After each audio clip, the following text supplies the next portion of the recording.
내년도 시장의 주요한 체크 포인트는 이렇게 크게 한 4가지 정도로 생각을 하고 있습니다. 내년도에 올해 하이닉스급으로 좀 올라간다 이런 전망을 하고 있는 저로서는 그런 데이터들이 좀 빨리 나와줬으면 좋겠다는 생각을 갖고 있습니다. 저는 여기서 이제 눈에 띄는 부분이 엔비디아가 이번에 온대요. 네. 이런 것들 중에서도 내년도에 큰 일가를 이룰 수 있는 종목들이 나올 거라고 생각하고 있습니다.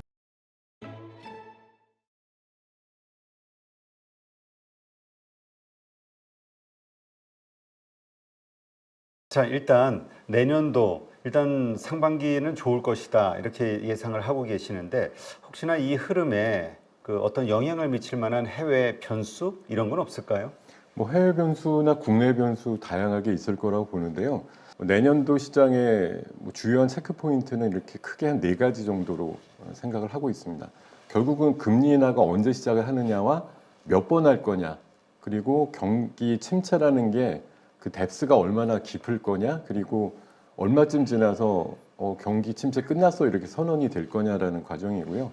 그리고 현재 지금 지구상에 크게 2군데에서 분쟁이 일어나고 있는데 내년도에는 과연 종식을 할 것이냐 아니면 지리하게 계속 끌고 갈 거냐 하는 부분, 그리고 우리나라에 아무래도 큰 총선이라는 이벤트, 그리고 내년 11월에 미국의 대선 이벤트의 결과가 만들어주는 현상들, 이런 것들이 크게 보면 시장에 영향을 가장 크게 줄 변수들이라고 생각하고 있습니다. 그렇군요. 야, 근데 지금 금리 인하 그 지금 보니까 오히려 3월 이렇게 네. 확 당겨진 게 90 몇 프로로 앞당겨졌다고. 네, 맞습니다. 그러면서 오히려 이 금리 인하에 대한 기대감으로 지금 이 시장이 미국도 그렇고 올라가기 때문에 막상 저 조치가 나오면은 저게 또 세론 뉴스가 돼서 또 급락이 나오지 않을까 두려워하시는 분들도 있긴 해요. 참 묘한 게 제가 계속 3월, 4월 말씀드리는 것이 이번에 그 한전의 전기요금 같은 경우도 1분기에 동결 얘기가 거의 굳어졌다 얘기를 하는데요. 사실 지금 우리나라도 인플레이션을 자극할 만한 요인들이 많음에도 불구하고 모든 게 사실 총선 이후로 다 넘어가 있는 상태거든요. 그렇지. 예, 그래서 제가 4월 총선 이후에는 물가 상승이라든가 이런 것들이 다시 한번 좀 인플레이션 지표나 이런 것들을 좀 자극하지 않을까 이런 생각을 하기도 하는데요.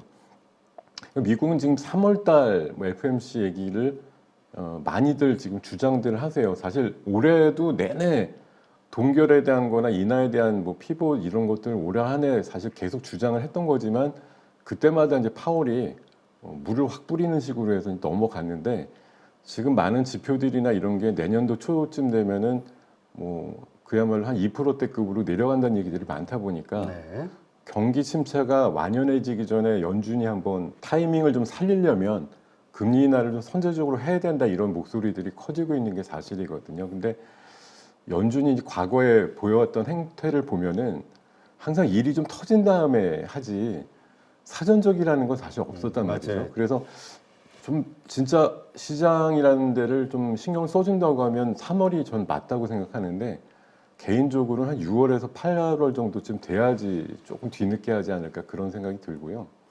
오히려 금리 인하가 시작되는 시점에서 우리 대표님 말씀대로 사실 금리 인하라는 시점이 발생되는 건 연준의 어떤 시각으로 봐서는 경기 침체가 조금 심각해졌는데 이럴 때 나올 수 있는 방안이기 때문에 그때쯤이 저는 사실 8월 달 이렇게 보면서 우리나라 증시나 또 미국 증시도 약간의 이제 지금 현재 상승세가 좀 꺾여 있는 지점, 네. 그 쯤에서 경기 침체를 더 방치해두면 안 된다는 식으로 해서 금리 인하의 첫 시작이 되지 않을까 좀 그렇게 좀 해석을 하고 있습니다. 네. 하여튼 이 경기 침체 골디락스가 될 거라고 하는 의견들도 많고 경기 침체가 올 거라는 의견들도 또 만만치 않고. 지금은 거의 골드락스죠. 그렇죠. 지금 네. 상황은 그런데. 네, 완전히 그렇습니다. 알겠습니다. 자, 그렇다면 내년도 증시에서 우리가 꼭 짚어야 되는 어떤 체크 포인트 있다면 뭐가 있을까요? 내년도요. 네. 내년도에서 체크 포인트는 일단은 미국 시장이 사상 최고의 흐름을 가져가고 있다는 것인데 저는 이 부분도 사실 내년도에 경기 침체라는 것이 오게 되면 결국은 약간은 꺾이거나 다소 많이 꺾이거나 둘 중에 하나쯤은 있을 수 있다고 생각을 하고요. 그리고 지금 총선이나 대선 이벤트 같은 경우도 사실 오늘 뭐 지역적으로 나온 보도지만 뭐 트럼프가 그 주 연방대법원 같은 데서 두 군데나 지금 출마 자격이 없다 이런 식으로 판단을 받았다고 하거든요. 네. 그게 과연 이런 두 주에서는 과연 나와도 무효라는 소리인지 뭐 어떤 건지 잘 모르긴 하겠는데요.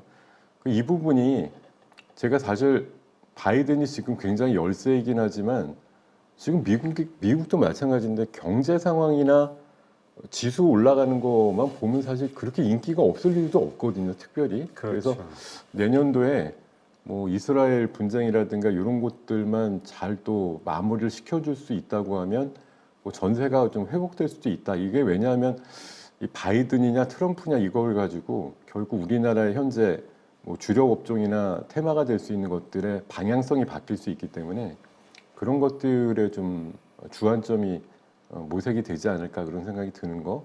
그리고 일단 지금 현재 잘 나오고 있는 수출이라든가 아니면 반도체라든가 자동차 쪽, 그리고 중요한 건 2차 전지 쪽이 다시 살아나려면 근본적인 데이터가 전기차의 어떤 판매 대수에 대해서 기저효과가 나와야 되거든요. 네. 올 하반기에 좀 줄어들었던 것이 이게 아니었어. 내년도에 많은 업체들이 계획을 하고 있다고 하니까요. 뭐 반값 자동차에 가까운 전기차들이 나오면서 그 대기 수요를 좀 이끌 수 있는 그런 방안들이 모색이 되어야지 결국은 2차 전지도 돌고 뭐 제가 그렇게도 바라는 현대 기아차의 주가가 올해도 괜찮았지만 내년도에 올해 하이닉스급으로 좀 올라간다 이런 전망을 하고 있는 저로서는 뭐 그런 데이터들이 좀 빨리 나와줬으면 좋겠다는 생각을 갖고 있습니다. 네. 아, 현대차 기아가 그렇게 올해 하이닉스 한 80% 90% 올랐으니까 네. 그 정도의 상승이 내년에 나올 수도 있을 것 같다라고 기대하시나요? 나올 수 있다도 있고요. 개인적으로는 나와줘야 된다. 기대가? 머스트입니다. 예. 사실 뭐 지금도 현대차 같은 경우는 최근 보고서들 목표가가 한 30만 원 정도까지 나오는데요. 뭐 제 개인적인 욕심은 이게 계속 말씀드리지만 뭐 테슬라 쪽을 더 향해서 제일 빨리 움직이는 완성업체, 완성차 이런 거에서 현대기아차가 두각을 나타낼 걸로 저는 생각을 하기 때문에 포드나 GM식의 퍼 4배, 5배에 만족할 것이 아니라 3, 40배 나오는 테슬라 쪽의 지향성을 갖고 본다고 하면 지금 주가는 솔직히 2배, 3배, 뭐 5배까지도 올라갈 수 있는 요인이 있는 거고요. 그 부분을 과연 많은 분들이 이제 동조를 해서 야, 그렇지. 이렇게 지금 회사가 바뀌고 있는데 왜 이렇게밖에 인정을 안 해주지 하는 부분들이 내년도에 저는 전기차 어떤 수요의 회복과 함께 현대기아차의 재평가로 이어질 가능성이 높다고 판단하고 있습니다. 네, 그렇군요. 자, 그렇다면 뭐 지금 현대차 기아 뭐 말씀도 하셨기는 했지만 내년도에 우리가 좀 기대해 볼 만한 주도주로 네. 혹은 좀 큰 어떤 수익을 좀 줄 만한 그 섹터나 종목으로 어디를 좀 봐야 될까요? 사실 올해도 뭐 이런 부분들이 쭉 이어왔던 건 맞습니다만 저는 더 갈 거라는 생각이 들기 때문에 그런데요. 지금 제약바이오는 사실 하반기부터 실제 움직이기 시작했고 많은 대형주들과 중소형주들 단에서 신고가가 나오고 있어요. 그럼에도 불구하고 사실 제약바이오의 트라우마가 심하시기 때문에 주변에 제가 사실 제약바이오 좋은데요 이렇게 얘기하면 반응들이 대부분 보수적이세요. 그거 뭘 믿고 투자해? 이런 얘기도 사실 많이 하시거든요. 네. 물론 맞습니다. 예전에 하도 크게 당하셨기 때문에 제약바이오라고 하면은 뭐 고개를 절레절레 드시는 분들이 많을 정도로 안 좋습니다만 사실 요새 AI라는 게 붙으면서 임상의 기간도 굉장히 단축이 되고 있기 때문에 뭐 약을 하나 뭐 제대로 개발해서 임상 3상까지 거치는데 그렇게 오랜 시간 우리를 한 10년처럼 이렇게 막 크게 붙잡고 있는 시대는 아니다 이런 생각이 들고요. 최근에 또 대규모의 수출 계약, 기술 이전 계약이 나왔던 레고캔바이오가 이중항체라고 하는 ADC 기술을 갖고 최근에 부각이 됐는데 네. 뭐 화이자나 머크 같은 데가 이중항체 기업을 최근에 50조, 30조 이렇게 인수하는 그런 일정들도 있었거든요. 그리고 의료 AI 쪽은 저는 1분기는 조금 쉴 것 같지만 매출 단이 좀 잡히는 여름 이후에 다시 부각될 가능성이 높다고 생각 들고 최근에 국회에서 또 개정안이 통과된 첨생법이라고 있습니다. 첨단 치료법이라고 그래서 그게 단지 첨생이라고 그러지 무슨 의미인가 지금 그랬어요. 네. 약간 좀 신기술이죠. 약간 어떻게 보면 정통이 아닐 수도 있는데 좀 신박한 기술 가지고 치료를 한다 그래서 첨단 생명 치료법인가 뭐 네. 이렇게 있습니다. 그래서 이쪽 관련주들 좀 움직일 것 같고요. 로봇은 올해도 대단했지만 내년도에도 크게 세네 가지 이슈가 있다고 생각합니다. 하나는 뭐 현대차로 시작되는 뭐 IPO 이슈가 있을 수 있을 것 네. 같고요. 그리고 뭐 삼성에서 지금 계획하고 있는 휴머노이드 로봇이라든가 또 지금 서비스 로봇 지능형 로봇법 개정안이 돼서 일단 시작할 수는 있는데 아직 본격화되지는 않았는데 내년도에 택배라든가 이 길거리 지나가는 그런 서비스 로봇들 많이 좀 보실 수 있을 것 같아요. 그리고 또 하나 좀 제가 주안점을 주는 것이 수술 로봇. 네. 예, 수술 로봇 쪽에서 내년도에 한번 큰 상승이 있을 것으로 생각하고 있습니다. 그리고 AI 쪽은 이번에 CS에서 뭐 스마트폰이나 노트북 같은 걸로 일단 온디바이스 같은 것들이 좀 공개가 된다고 하는데 이런 쪽 관련해서 그리고 올해 이제 가장 큰 화두가 됐던 것이 HBM이라고 하는 고대역대 메모리인데요. 그렇죠. 하반기 말미에는 CXL이라고 하는 또 신박한 개념이 나왔습니다만 하나 더 진전이 되면 저 PIM이라고 그래서 프로세서인 메모리라 그래서 저 D램에서 연산까지 같이 할 수 있는 차세대 메모리인데 저게 아마 제 생각엔 올해 상반기 중에 분명히 한 화두가 될 거라고 생각하고 있어서 그래요? 예, 저쪽 보시면 좋을 것 같고 그리고 뭐 증권거래소를 위협할 수 있을지는 뭐 아직 단언할 수는 없지만 저 조각 투자 토큰 증권 시장이 내년도 4월 달에 본격 개장을 한다고 하니까요. 저기 지금이 이제 어떤 것도 다 거래할 수 있는 거냐 아니냐 이제 말들이 좀 많아서 요새 좀 내용도 있고 가격이 좀 변동성도 있습니다만 어찌됐든 뭐 미술품이라든가 부동산 심지어 한우 같은 것들도 조각해서 팔 수 있다라는 개념이라서 일단은 예상은 내년도가 30조 시가총액 시장이고 2030년 정도 되면 한 400조 정도 보기 때문에 상당히 큰 시장으로 전개될 수 있다는 가정으로 보시면 장외거래소 쪽 하고 있는 회사들이나 결제 관련주들 이런 것들 중에서도 내년도에 큰 일가를 이룰 수 있는 종목들이 나올 거라고 생각하고 있습니다. 네, 그렇군요. 저희 보면은 사실 다 올해 또 다 어느 정도 네. 한번 슈팅이 나왔던 맞습니다. 섹터이기는 하는데 네. 사실 그렇게 메인이었다고는 느껴지지는 않아요. HBM과 메인은 아무래도 올해는 2차 전지, 특히 양극재 그렇죠. 쪽이었죠. 예, 맞습니다. 그래서 제가 사실 뭐 여기 왜 2차 전지 없어 이제 이러실 분도 있으실 수 있거든요. 2차 전지를 제가 나쁘게 보는 것이 아니라 상대적으로 재미라는 차원에서 좀 말씀을 간곡하게 좀 드리고 싶은데요. 다 좋은데 조금 더 어디 가서 노는 것이 더 재밌겠냐 이런 걸 좀 판단해 보셨을 때 저는 이쪽이 조금 더 재미있을 것 같습니다. 이렇게 말씀드리는 거죠. 네. 지금 로봇과 AI 의료주 이거는 하나로 봐야 되겠죠? 네, 뭐 같이 보셔도 상관없고요. AI 쪽이 뭐 저는 수술 로봇이나 이런 것들 사실 뭐 AI라는 게 없이 가동되는 건 아니기 때문에 뭐 휴머노이드 로봇도 마찬가지고 저런 뭐 택배 로봇 같은 것도 결국은 자율주행 기능하고 다 결부돼 가지고 움직이는 것이라서요. 그렇게 보시면 될 것 같고 제가 이제 CS 이제 불과 한 열흘 정도도 안 남았기 때문에 어차피 우리나라의 기업들이 한 500개나 네. 가서 참여를 하는데 어차피 삼성하고 현대차로 양분돼 있어요. 주 테마는 온디바이스 AI 쪽하고 자율주행으로 대비된다고 보시면 될 것 같습니다. 그래서 최근에 뭐 온디바이스 AI 그래서 3대장, 4대장 이렇게 얘기가 나왔던 종목들 물론이고요. 지금 이쪽은 아무래도 온디바이스는 조금 또 시간이 약간 오랫동안 시장에 반영이 되다 보니까 조금은 탄력이 좀 적은 대신에 아무래도 저는 신년 초에 더 기대감이 커지는 건 자율주행 이슈다 이렇게 생각이 들어서요. 현대기아차 특히 기아 같은 경우는 CS에 5년 만에 지금 참여를 하기 때문에 충분히 준비하고 일을 갈아서 나올 거라고 봅니다. 그래서 자율주행 섹터에 좀 주목하시는 초반이 됐으면 좋겠다는 생각이고 그리고 JP모건 헬스케어도 사실 우리나라 기업들이 굉장히 많이 가는데요. 저는 여기서 이제 눈에 띄는 부분이 엔비디아가 이번에 온대요. 네. 네, 그래서 엔비디아가 오게 되면 우리나라 아무래도 AI 신약이라고 하는 부분에 또 관련주들이 조금 더 부각이 될 가능성이 높다. 제가 지난주에 JP모건 헬스케어 컨퍼런스에 갑니다. 기술 이전 뭐 논의합니다. 이렇게 얘기 나왔던 한 4-5개 종목이 특별히 있었어요. 단독 기사로 이렇게 제목으로 지난주 사실 내내 올랐습니다. 대부분. 네. 굉장히 그 사람들이 이게 팬데믹 때 온라인 행사 비슷하게 하다가 오프라인 행사를 좀 크게 하는 원년이다 보니까 가는 기업들에 대한 관심도가 굉장히 커지신 것 같더라고요. 그래서 지난주에도 그런 흐름이 나왔는데 저는 그 흐름을 이번 주에는 엔비디아의 등장과 함께 AI 신약에 좀 더 중점을 두서 보시면 좋을 것 같아서 보로노이라든가 신테카바이오, 파로스 아이바이오 이런 종목들이 조금 더 부각될 가능성이 높지 않나 그렇게 생각을 하고 있습니다. 네.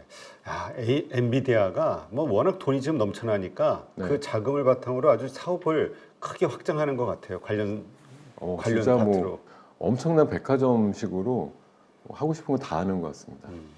알겠습니다. 자, 그리고 근데 아까 보여주셨던 것 중에 그 디자인 하우스들. 네. 근데 여기와 관련해서 지금 주가가 좀 많이 튀지 않았습니까? 많이 튀었죠. 네. 예. 근데 사실 이렇게 실적을 보면은 좀 그 다 기술 특례 상장 업체 같은 느낌적 느낌? 그럼요. 네, 실적이 없고 적자는 크고 네. 그게 좀 불안해하시는 분들이 많아요. 이거 굳이 해야 되나? 정말 불안하시면 그냥 안 하시면 되는데 불안함을 안고서 하시는 건 사실 저는 맞지 않다고 봅니다. 다만 그렇죠.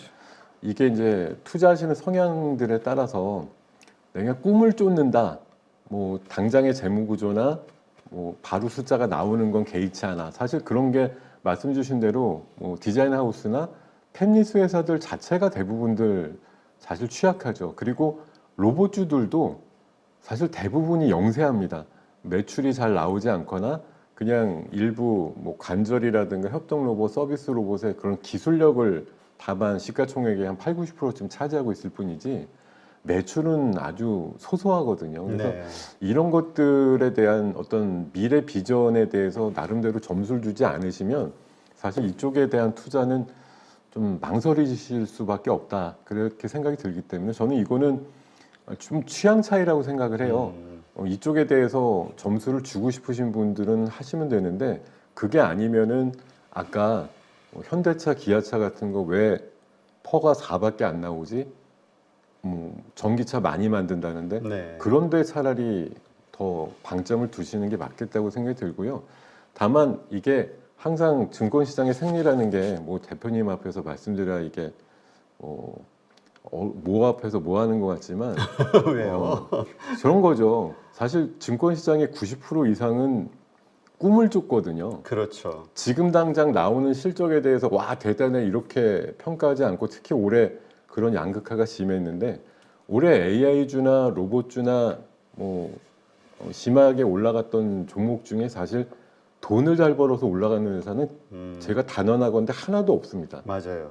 다 그냥 미래 3년에서 5년 사이에 배우 시장이 엄청나게 커지니까 여기에서 무슨 역할을 할 것이 분명하다라고 찍어지는 회사. 심지어 레인보우도 올 초 대비해서 거의 10배 정도 올랐지만 1년 사이에 매출이 10배가 올랐을까요? 전혀 아닙니다. 그렇죠. 뭐 끼케야 삼성에서 일부 밀어주는 거 조금 매출단으로 추가됐을 뿐인데 그래도 삼성이잖아. 삼성에서 앞으로 계속 밀어주고 휴머노이드 로봇도 만들어줄 거고 이럴 거니까 그 가치의 미래성을 현재에다 땡겨다가 조금 심하게 쓴 거죠. 그 심하게 썼으니까 어느 정도 그 절정을 넘으면 약간의 조정이라는 게 또 나오기 마련이라고 생각이 드는데요. 어쨌든 저쨌든 뭐 시장은 조금 황당하게 느껴지시더라도 꿈이라고 하는 게 분명히 들어있다. 제약바이오도 사실 5년, 10년 걸려서 신약을 만듭니다라고 했을 때 그 인내 시간을 기다려 주신 것도 저 약 나오면 사람 살릴 거 아니야. 사람이 더 오래 살 거 아니야. 아름답게. 이런 꿈이 들어갔으니까 가능한 거였겠죠. 그래서 지금은 뭐 지금 암에 대한 정복이라든가 또 최근에 뭐 비만 치료 또 치매 치료 이런 것들과 함께 인류의 어떤 뭐 삶의 질을 좀 높일 수 있는 그런 약들에 대한 뭐 어떤 평가라든가 기대값이 높아지는 건 어떻게 보면 너무 자연스럽다고 생각하시면 좋을 것 같고요. 뭐 제가 그래서 굳이 말씀드리면 비중의 어떤 관리인데요. 성향상 좀 차이가 있으시겠지만 좀 꿈을 쫓는 거에 조금 뭐 약간 취향이 아니시다 이러면은 그런 거 한 20% 정도만 하시면 돼요. 아니고 나머지 이제 숫자에 충실한 뭐 지수 대형주들 실적 충분히 나오는데 네. 사실 삼성전자는 내년도는 누가 뭐래도 올해보다 실적이 몇 배 이상 올라갈 걸로 지금 다들 예상을 하고 있잖아요. 그렇죠. 삼성전자가 지금 어렵다 이러신 분도 있죠. 이게 8만 원 올해 못 갔는데 내년도 얼마쯤 갈까 이런 거 말씀하시는 분인데 저는 뭐 폭은 크지 않더라도 내년도 저는 3월 달까지는 그래도 한 9만 원짜리는 한번 볼 것 같아 이 생각이 있으니 정말 꿈을 쫓는 주식 싫으시면 숫자에 충실한 기업 찾으시면 뭐 삼성전자도 대안이 될 수 있다 이렇게 말씀드리겠습니다. 네, 알겠습니다. 이러한 시각으로 내년도 시장 바라보고 또 준비하고 네, 그러니까 가장 중요한 거는 아무리 좋은 기업도 내가 얼마나 싸게 사느냐에 달려 있으니까 네. 조정받을 때 근데 이 심리가 자꾸 올라갈 때 자꾸 사고 싶어가지고 근데 워렌 버핏인가 그분이 말씀하셨다 그래요. 세상에 내가 모르는 싼 주식은 존재하지 않고 그냥 적정한 가격에 사가지고 오버밸류 되는 부분을 먹는 거다 이렇게 하는 거지 세상에서 나만 아는 싼 주식은 없다라고 얘기를 많이들 하더라고요. 그러니까 그냥 적정 가치 그 싼 네. 거를 찾기보다 적정 가치다 생각되면 적정 사는 거. 가치인데 얘의 가치가 해마다 올라갈 수 있는 종목 뭐 그런 걸 찾아야 되는 게 사실 본류라고 볼 수가 있겠습니다. 네, 알겠습니다. 네, 이렇게 해서 오늘 김동엽 대표님과 함께 내년도 시장 어떻게 준비할 것인가 한번 여러 가지 관점에서 살펴봤습니다. 오늘도 좋은 인사이트 함께 해주신 김동엽 대표님 올 한 해 정말 수고 많으셨고요. 예, 내년에 더 좋은 정보 또 좋은 인사이트 부탁드리겠습니다. 네, 여러분도 새해 복 많이 받으십시오. 네, 고맙습니다. 감사합니다.